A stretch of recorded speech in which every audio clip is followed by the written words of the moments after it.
Hello everyone and welcome to this week's episode of Box Office Receipts, where there are some huge numbers to talk about as Spider-Man over-delivered for theaters around the world. Let's just get right into it.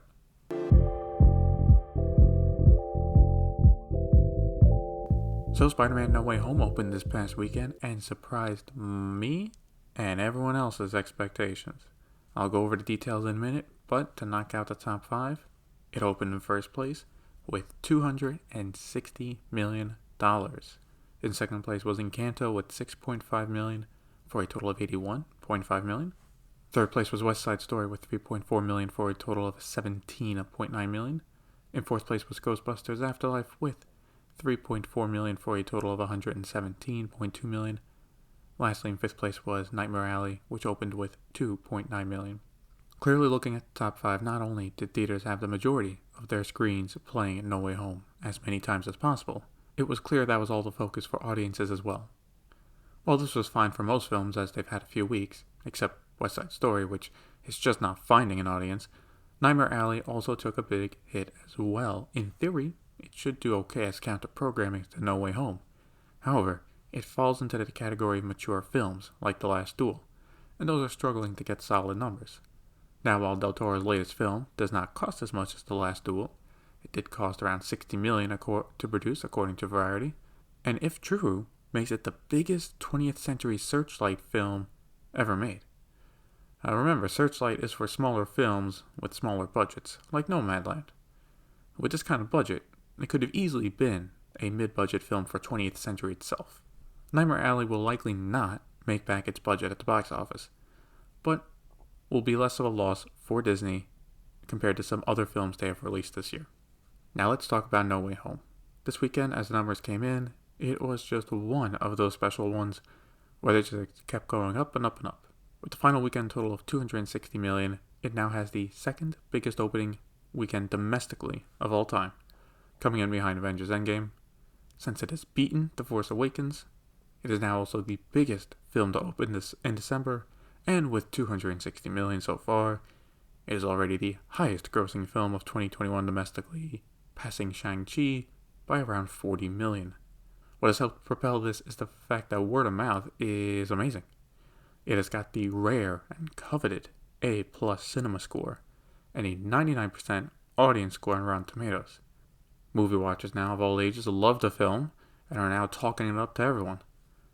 Also, to help it out a bit more, is that right now The Kingsman is getting mediocre reviews, so depending on how Seeing It 2 and The Matrix Resurrection does, there actually might not be much competition for Spider-Man for weeks. The question now is, how far can it go? Under normal circumstances, it could end up around $900 million, but with weaker than expected competition, the only threat is Omicron and rising cases.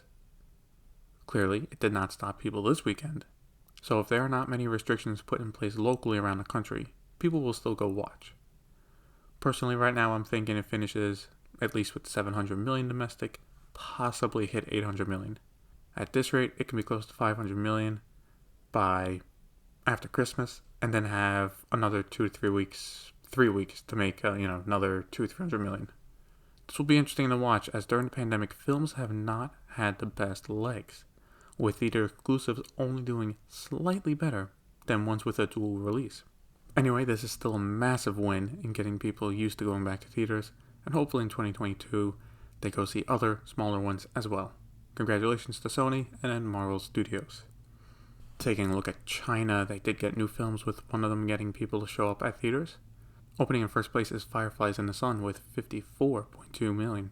This is an odd one, as it is a remake of a 2002 film called John Q, but the remake is framed and marketed as a sequel to the Chinese 2019 film Sheep Without a Shepherd, which was pretty popular. Anyway, it did the trick, it did get people to show up and watch it. Second place was I Am What I Am, an animated film which opened at $7.5 million. Schemes and Antiques came in third with $3.6 million for a total of $61.6 million. Fourth place was Crossing the Yalu River, which opened with $3 million. Finally, in fifth place was Be Somebody with $2.5 million for a total of $139 million. Now it's time to take a look at worldwide numbers, and Spider-Man No Way Home opened to some amazing numbers outside America as well. It made $340.8 million internationally for a worldwide opening weekend of $600.8 million. For Sony, this is the biggest opening weekend ever for any film, and depending on countries doing lockdowns over the winter, we are looking at the first and only billion-plus film and the highest grossing Spider-Man film ever. I do think even with some lockdowns, at this point, it's going to get $1 billion before lockdowns get serious, at least on Europe's side. I feel at this point now the discussion is, if more lockdowns are put in place, does it hurt $1.5 billion? I think that's what everyone should be discussing right now is, can it hit $1.5 billion? $1 billion is basically locked at this point. Now, there are still some noticeable markets that hasn't opened yet. It will open Thailand in December 23rd, Japan January 7th, and then Norway on January 14th. And while No Way Home internationally was big news, as it should, Warner Brothers actually got a head start on The Matrix Resurrections, opening in a few markets including Japan and Russia, for a $9.2 million start. Encanto made another $7.9 million for a worldwide total of $175.5 million. West Side Story made $2.1 million for a worldwide total of $27.1 million. House of Gucci finally passed $100 million, with it at $106.1 million. Finally, Ghostbusters Afterlife made $1.8 million for a worldwide total of $173.6 million. Just a small update on Nightmare Alley. If you live in or near LA on January 14th, 4 theaters will be playing a special black and white version of the film. I will leave a link to the Deadline article naming the theaters that will show it in case you are interested. Slowly but surely, studios are continuing to move films out of early 2022, likely a mix of No Way Home dominating, but also it is unclear how Omicron will affect the box office. The Netherlands has already started a lockdown for a few weeks to give their hospitals some time. This means theaters there are now closed. So as for films being moved, Universal moved another one, a Blumhouse horror film called The Black Phone, which was set for February 4th, will now come out June 24th, 2022, and it will now go up head-to-head against Warner Brothers' Elvis biopic. STX also made some changes as well. The newest Guy Ritchie film, Operation Fortune, which has just made its debut trailer with a release date of January 21st, has now been delayed to March 18th. Due to this pushback, their other film, The Contractor, will be pushed back 2 weeks and now opens up April 1st. It does seem like for now the smaller studio movies are being moved around as needed, but the major blockbuster films are staying put.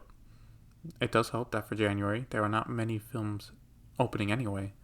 Right now it's just Scream and then any leftover Oscar nominees that need a wider release. We also got release dates from Warner Brothers, but not regarding film delays. Blue Beetle, which was set to be a film for HBO Max, will now instead be a Warner Brothers film released in theaters, now being released August 18th, 2023. For that change, I take it they like so far what they're seeing in production.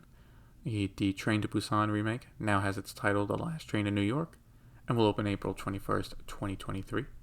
Finally, an animated film focused on the Wizard of Oz dog Toto, aptly called Toto, will come out February 2nd, 2024. So yeah, not delays, but instead the studio is starting to fill out what films will be coming out over the next few years, as 2022 is pretty much locked.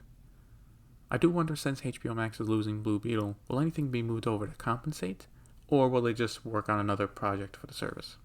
Last year, during the start of the pandemic, the parent company of ArcLight Cinemas filed for bankruptcy, and the famous Cinerama Dome was at risk of never reopening again, assuming someone bought it and tore it down. Well, over the past year, a company did buy it, and right now it looks like they intend to keep it running.